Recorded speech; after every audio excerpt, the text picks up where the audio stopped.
It might be the eventual removal of all religious influence in life. You might have some specific examples.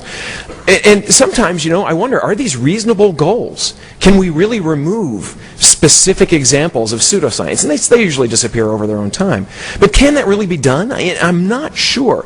Like I said earlier, our brains don't work that way. You remove one bit of this sort of thing, and something else just comes in to fill the space. Now, I'm also of the teach a man to fish and he'll eat for a lifetime sort of thought. My goal is not to get rid of anti-science per se. It's to help people walk away from it themselves, to teach them how to think, and to give them the ability to use reason when thinking something through. And thank you.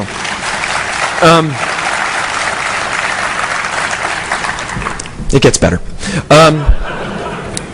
Now, I think that the overarching goal of the movement that we're part of is to attain a rational, reasonable world. And not one without emotion, not one without passion. That's a fallacy that we're like. That clearly we experience love and joy like everyone else. It's just a world that likes reality the way it is. In other words, teach a man to reason and he'll think for a lifetime. Of course, I can wait for these smattering of applause. Thank you. That there are narrow goals as well. Sometimes we need to keep creationists out of the classroom. We need to stop fundamentalists from trying to amend the Constitution, and we need to prevent faith-based bigotry, or the alt-meddlers, as I like to call them, from spreading diseases. In some cases, that means specific debunking, and that's okay. That has to happen. You have to debunk certain things, or else they'll just keep going. So by showing, and again, wrote this several days ago, by showing people, for example, optical illusions and that the eye is easily fooled, and I can say that's why shadows point different directions in Apollo pictures, and maybe they can understand that, what they see isn't the way things really are. Your brain can be fooled. And people can learn to generalize from specifics given time and repetition and practice. It takes practice to think like this. Specific bunk is worth debunking, I guess, is what I'm saying, but that's not the point I'm trying to make here. Old hands at this game, and you're out there, you know what logical fallacies are, you know about the different types of biases and the different things that go wrong in our brain, and you know what methods of logic to use, and you know where to get good data. I'm not going to worry about that. And if you're new here, and you're new to this type of skeptical movement, talk to your neighbors, right? That's what the bars in the casino are for. Talk about what we're doing here, and I think you'll like it. So I'm not here to talk about the actual toolbox of critical thinking. I'm here to talk about shop safety, I suppose. Everyone knows a hammer is for pounding nails, but not everyone knows how to wield that hammer. You don't swing wildly and you don't use all your strength because you might pound in the nail, but you're also going to destroy the wall. And sometimes a focused movement is more effective. Smaller swings that are aimed well. It takes more swings to accomplish your goal, but in the end you have a nail in the wood with minimal damage to that wood. Well, all right, thank you. Look, you give it your all or just let it wait. It's okay. I'm not that invested in the applause. It's okay. How do we attain that goal, the more rational, reasonable world? And I'm going to stress that word, world. Because therein lies the root of what I'm trying to talk about. Right now in this movement of ours, there's a lot of discussion about this topic. And I should say discussion, because a lot of this discussion is not terribly productive. A lot of it involves name-calling. A lot of it involves insults. And there's entrenched belief masking itself, I think, as rational thought. People strongly believe in skepticism so much, they're not willing to question it themselves, not willing to question their own stance. And I could give you specific examples of myself as well. I'm not going to do that right now. But what I see is that hubris is running rampant, and that egos are just out of check, and sometimes logic in those situations is left by the wayside. I could go into specifics. I'm not going to. You can find these for yourself. You probably know where to look. For example, there's this argument about atheism versus accommodationism.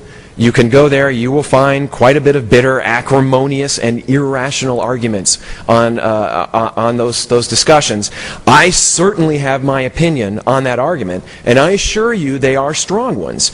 But again, specifics aren't my point here. What I'm more concerned with is our demeanor, the way we do this. Remember, the odds are against us. There are more of them than there are of us. And our brains are not wired for what we do. It's taken a lot of practice. As the old saying goes, it's hard to reason someone out of a position they didn't reason themselves into in the first place. And look, we have to admit that our reputation amongst the majority of the population is not exactly stellar, right? So where does this leave us? How do we attain that goal of a rational, reasonable, enlightened society? And the key is obvious, to me at least, it's communication, right? The best idea ever thought of in the history of humanity is useless unless someone communicates it. It will die in the test tube. And in our case, what we're communicating here to people is not something they necessarily want to hear. So our demeanor, how we deliver this message, takes on crucial importance. So again, I ask you, to remind you, how many of you lost your faith, your belief, because someone called you an idiot? Right? I suspect that most of you, like me, you lost your beliefs gradually. It didn't happen overnight. I didn't wake up one day and decide to disbelieve, or it just happened. It took a while, months, years, I don't know, to be honest, I don't remember, but it wasn't overnight. And it wasn't because someone insulted me or got in my face. We saw Randy on those clips earlier today, and I'm not sure exactly about the timing when he did the psychic surgery, but I remember watching that and laughing and thinking that that was awesome. That's a terrific way to do it, to make people laugh and to tell them it's a trick, and you engage them and it's funny.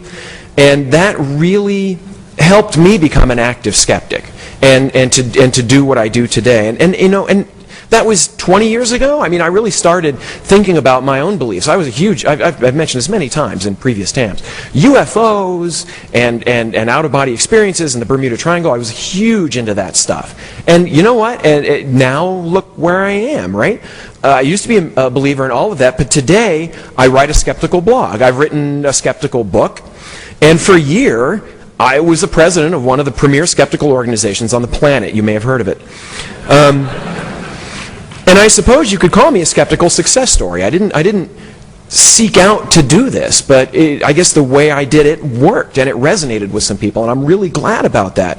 But if someone had told me when I was 13 years old that my belief in UFOs was stupid, and that I was an idiot, and that stuff clearly isn't true, where would I be sitting right now?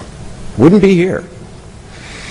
The insults, when we do insult people, and it happens, they fly for a lot of reasons, and I suspect that frustration is one of them. Active skeptics, like me, like everyone out there who's been doing this for a long time, we've been fighting irrationality for years, and it gets frustrating when the same arguments come up over and over again, long debunked tropes that are clearly wrong, and yet they're thrown at us again and again and again. And then you know what happens is that the pseudoscientists change their arguments slightly, and it's enough to maybe fool the public or fool the media. It doesn't fool us, but that happens. Pardon me. Intelligent design. Little palate cleanser there. Anger, right?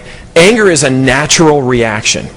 And it's a natural reaction when someone yells at us and when they frustrate us and when they hurt us. But anger, I read this in a book, Mary Roach, you probably heard of her. She's got a new book coming out, and there's a line in it that says, anger seeks a victim. And I thought that was beautiful. Anger searches for a victim. We have to be careful not to personalize that anger too much. Now look, anger is good, it's needed, it's a motivator, right? It gets you out of bed sometimes. And I speak from personal experience, I get angry. But it's also a loaded weapon, and we need to be exceedingly careful where we aim that weapon. It's too tempting to want results right now. I want to change somebody's mind while I'm talking to them, while I'm face-to-face with it. It's human nature to want that, to want instant gratification, and to win an argument. And anger and frustration can catalyze that. But how many of you play chess? I'm guessing a lot of you are dweebs. You play chess. I play chess. How often do you sacrifice a piece for the greater goal? Right? You can have your queen at the end of the game when your opponent checkmates you, but you've lost. Okay? You have lost the game. It doesn't help. Another analogy, I love this one too. A pedestrian has the right of way while crossing a street. And certainly if you walk off a sidewalk when a car is coming, you're technically in the right. You're also roadkill. All right? When you're dealing with someone who disagrees with you on some matter, what is your goal? What is your goal? What are you trying to accomplish? Insulting at them, just insulting them, yelling at them, calling them brain damaged or morons or baby rapers may make you feel good. That's been used, by the way. It may make you feel good. It may help you vent. It may help you release frustration. It may rally the troops. It may even foment people to help you and to take action. And let's be honest, it may allow you to feel smug and superior, at least in that moment. But is your goal to score a cheap point?